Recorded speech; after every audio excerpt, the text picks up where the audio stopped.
You're running out of chances. Then make it count.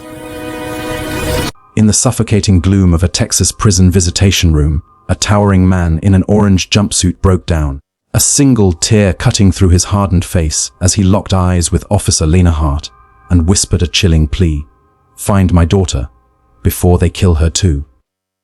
The air grew thick, the walls seeming to close in, as Lena's world tilted. How could a condemned man's final desperate wish thrust her into a life or death mission she never saw coming? Shajao, in the dim, flickering light of a Texas prison visitation room, a single tear carved a jagged path down the weathered face of a hulking man in an orange jumpsuit, his massive hands trembling as they gripped the cold steel table. Across from him stood Officer Lena Hart, a petite woman with piercing grey eyes and a badge that shone like a beacon of resolve. Her breath catching as the prisoner's voice broke the silence with a plea that would shatter her world. "I need you to find my daughter, before they kill her too." The air thickened, the room shrinking around them as Lena's mind reeled. How could a condemned man's dying wish drag her into a vortex of danger and redemption she'd never foreseen? Zata Lena Hart was no stranger to being underestimated. At 32, she stood out in the gritty expanse of the Texas Department of Corrections, a female officer in a realm dominated by towering men who eyed her 5'4" frame with skepticism. Raised on the dusty edges of San Antonio, she carried the legacy of her father, a beat cop gunned down in the line of duty, his memory fueling her quiet determination. Inside the concrete fortress of Huntsville Unit, her soft voice and unassuming presence drew smirks from inmates and wary glances from guards. Even Captain Ruiz, her stern supervisor, had once grumbled that she wouldn't survive a year. But beneath her exterior burned a hidden strength, a past as a military police officer in the army, where she'd honed her ability to navigate chaos and uncover buried truths. Tata the prisoner, Marcus "Tank" Jackson, was a giant, his muscular arms adorned with faded tattoos that hinted at a life of violence and regret.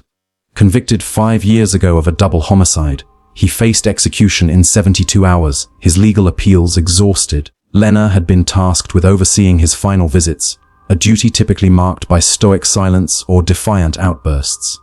But on this day, as she stood watch, Marcus's tearful request struck her like a physical blow.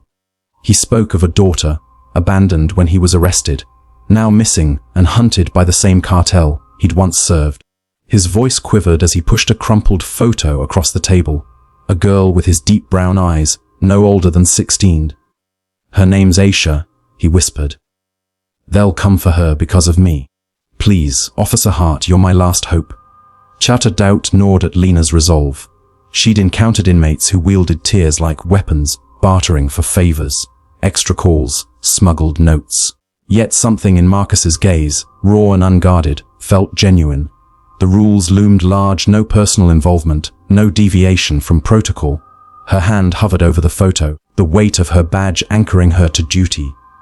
But as she glanced at the barred window, where the Texas sun cast long, ominous shadows, a memory surfaced.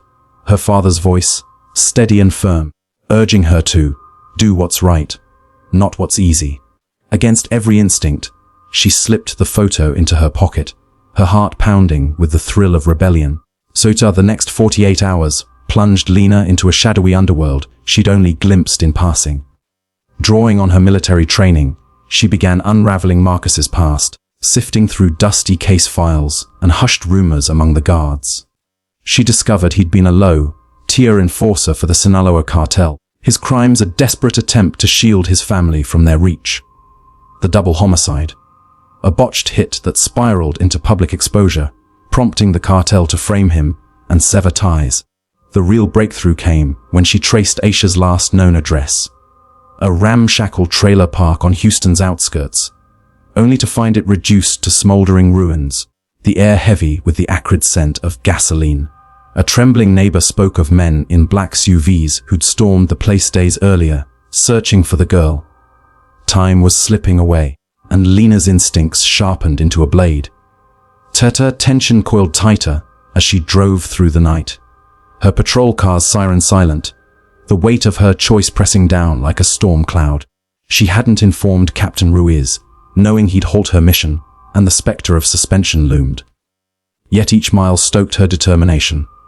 At a rundown diner, she met a retired detective who'd worked Marcus's case, his weathered face creasing with recognition.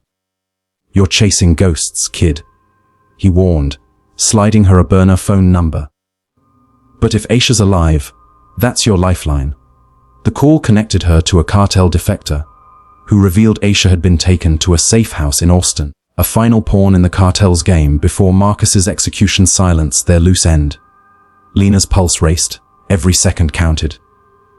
The safe house loomed like a fortress, its windows shrouded in darkness, guards pacing with military precision. Outnumbered and outgunned, Lena relied on her training, slipping through the perimeter under the cover of a raging storm that lashed Austin with rain. Inside, she found Aisha, bruised but alive, chained in a damp basement, her eyes wide with fear. As Lena worked to free her, the twist struck like lightning. Marcus hadn't been framed by the cartel. He'd confessed to the murders to protect Aisha, who'd killed the victims in self-defense during a home invasion. The cartel had engineered the cover-up, and Marcus had taken the fall to save his daughter. The revelation rocked Lena. She'd misjudged him, and his sacrifice now hung in the balance.